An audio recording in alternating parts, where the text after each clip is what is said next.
అయితే ఈ 5 సంవత్సరాలు మీరు చూశారు. ఈ రోజంతా ఉగాది పచ్చడి కాదు, ఇది కారం చేదు ఈ రెండే కలిపేశారు ఈ రాష్ట్రంలో. ఏది కూడా జీవితంలో నిద్ర లేస్తే భయం. ఈరోజు ఎట్ట గడుస్తుందో చెప్పలేం. బయట పోతే ఎవరైనా తిరిగి ఇంటికి సేఫ్గా చేరతారంటే నమ్మకం లేదు. ఇంకో పక్క ఎక్కడికక్కడ అనేక సమస్యలు. మన ఆస్తులు మనకుంటాయా, ఎవడైనా కబ్జా చేస్తారో తెలియదు.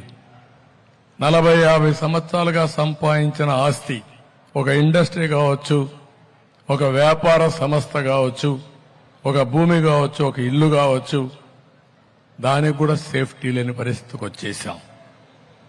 రాసిమ్మంటే రాసివ్వాలి, మెడ మీద కత్తి పెట్టి సస్తావా ఇస్తావా అంటే బయట చెప్పకుండా ఇచ్చేసే పరిస్థితి ఉంది. ఒకప్పుడు దావూద్ ఇబ్రహీం ఉండేవాడు.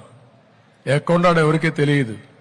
అతను ఒక వార్త ఎవరికైనా పంపిస్తే ఇది దావూద్ ఇబ్రహీం ఆదేశం అంటే ఆటోమేటిక్ భయపడిపించేసేవాళ్ళు. ఒకప్పుడు రౌడీలు ఉండేవాళ్ళు ఊర్లలో. నేను ఒక ఎగ్జాంపుల్ చెప్తున్నా. ఇవన్నీ ఒక రౌడీ ఉంటాడు, ఇంట్లో కూర్చొని కమాండ్ చేస్తూ ఉంటాడు. ఊర్లో వాళ్ళందరూ పప్పం కట్టాలంటే కట్టాల్సిందే. అందుకే చరిత్రలో బకాసురుడు చూశాం.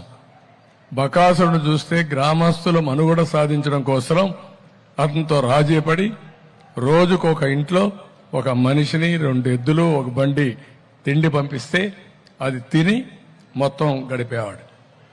అంటే ఇలాంటి దానికంటే ఈరోజు తక్కువగా లేదు. ఇలాంటివన్నీ చాలా వచ్చే పరిస్థితి వచ్చింది. అందుకే ఈరోజు రాష్ట్రంలో మనం చూస్తే నేను ఈ ఎన్నికల్లో తిరుగుతున్నా.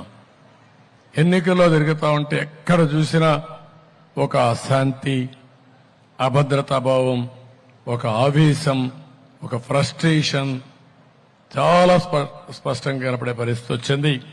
ఇది చూసిన తర్వాత నేను ఒక భరోసా ఇచ్చాను. ఈ రాష్ట్రంలో జీవన ప్రమాణాలు పూర్తిగా దెబ్బతిన్నాయి. పేదలు మరింత పేదలైపోయారు. ఈ విషయంలో కూడా మనకు ఒక స్పష్టత ఉండాల్సిన అవసరం ఉంది. నేనేదో సంక్షేమ కార్యక్రమాలు ఇచ్చానని ముఖ్యమంత్రి మాట్లాడుతూ 10 రూపాయలు ఇచ్చి మన అటెన్షన్ డైవర్ట్ చేసి మనకుండే బలహీనత ఏదో 10 రూపాయలు ఇచ్చాడు అని అనుకుంటే 100 రూపాయలు మన దగ్గర నుంచి లాగేసి మన ఆర్థిక పరిస్థితి ఇంకా దిగజారిపోయి మన కష్టాలు ఇంకా పెరిగాయి తప్ప ఎవ్వరి జీవన ప్రమాణాలు మెరుగుపడలేదు.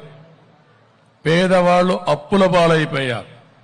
ప్రభుత్వం అనేది ఎట్లుండాలంటే వ్యక్తులు కష్టపడతారు. వ్యక్తులు కష్టపడిన దానికి ఫలితాలు రావాలంటే ప్రభుత్వ విధానాలే ప్రధానమైన కారణం. రెండోది, ప్రభుత్వం ఇచ్చే సహాయం కూడా చాలా ముఖ్యం. ఈ 2 కూడా బ్యాలెన్స్ చేయకపోతే, విధానాలు సరిగా లేకపోతే వీళ్ళు ఇచ్చిన డబ్బులు ఎవరికి ఉపయోగపడవు. ఇంకో పక్క వీళ్ళు ప్రజల్ని బాగా ఎంపవర్ చేయకపోతే, వాళ్ళ కష్టానికి తగిన ఫలితం రాకపోతే, ధరలు పెరిగిపోతే చాలా సమస్యలు వస్తాయి. అందుకనే ఈరోజు మనకి ఇష్టం ఉన్నా లేకపోయినా సంతోషంగా ఉండడానికే పండుగలు చేసుకుంటాం. 5 ఏళ్లు కష్టాలన్నీ మర్చిపోయి ఈ ఉగాది రోజున నూతనమైనటువంటి హోప్, ప్రతి ఒక్కరు కూడా మళ్లీ మంచి రోజులున్నాయి, ఈ ఉగాదితో ప్రారంభమవుతుంది, మా జీవితాల్లో వెలుగులు వస్తాయి, మా బిడ్డల భవిష్యత్తు బ్రహ్మాండంగా ఉంటుందని మీరు ఆలోచించడం కాదు, ఒక సంకల్పం చేయండి. అది సాధించే విధంగా మీ అందరికీ అండగా మేము ఉంటాం. అందుకే ఒక ఫ్రంట్ గా కూడా వచ్చామని మరొకసారి మీ అందరికీ విజ్ఞప్తి చేస్తున్నాను. తెలుగు జాతి కూడా కొన్ని సవాళ్లు ఎదుర్కొనింది. చరిత్ర కూడా మనం ఒక్కసారి నెమరేసుకోవాలి. ఈరోజే అమరావతి గురించి మాట్లాడుతూ ఆ రోజు పాత రోజులు జ్ఞాపకం చేసే పరిస్థితి వచ్చారు. అయితే ఈరోజు మనం ఒకసారి చూస్తే 2024 కంటే ముందు కూడా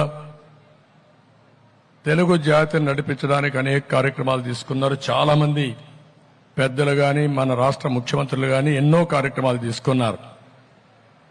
కానీ ఎప్పుడైతే నేను ఆలోచించింది 95లో ప్రపంచం నూతనమైన డైరెక్షన్లో పోయే అవకాశం వచ్చింది. ఆ నూతనమైన డైరెక్షనే టెక్నాలజీ పెనిట్రేషన్, ఐటీ. అప్పుడే ఇంటర్నెట్ రెవల్యూషన్ బిల్ గేట్స్ తీసుకొచ్చాడు. ఈరోజు ఇక్కడ మిమ్మల్ని అందరినీ చూస్తున్నా. మీరు సెల్ ఫోన్ పెట్టుకొని ఇక్కడున్నా కూడా మీ ఇంట్లో పనులు చేసే పరిస్థితికి వచ్చారు. ఏం జరుగుతుందో ప్రపంచం అంతా అధ్యయనం చేసే పరిస్థితి వచ్చారంటే 25 ఏళ్ల సమయంలో ప్రపంచంలోని పెను మార్పులకు నాంది పలికింది టెక్నాలజీ. దాన్ని ఆ రోజే గమనించిన పార్టీ తెలుగుదేశం పార్టీ. దానివల్ల లాభం వచ్చింది తెలుగు జాతికి. ఒక్కొక్కసారి ఆలోచించవచ్చు, దాన్ని అమలు చేసే విధానంలో పబ్లిక్ పాలసీలో సక్సెస్ ఉంటుంది. అక్కడి నుంచి 95 నుంచి మీరు చూస్తే అన్ని విషయాల్లో ముందుకు పోయాం. హైదరాబాద్ నగరాన్ని బ్రహ్మాండమైన నగరంగా, ఒక టెక్నాలజీనే కాదు ఇక్కడ, దానికి కావలసినటువంటి ఇన్ఫ్రాస్ట్రక్చర్ డెవలప్ చేశాం.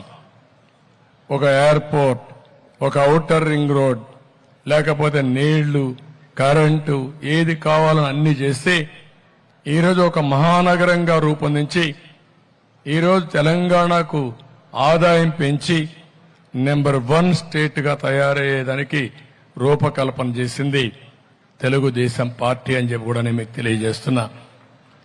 అది ఒక విషయం అయితే, కానీ 2014 రాష్ట్ర విభజన జరిగింది. అందరం కలిసి పనిచేశాం.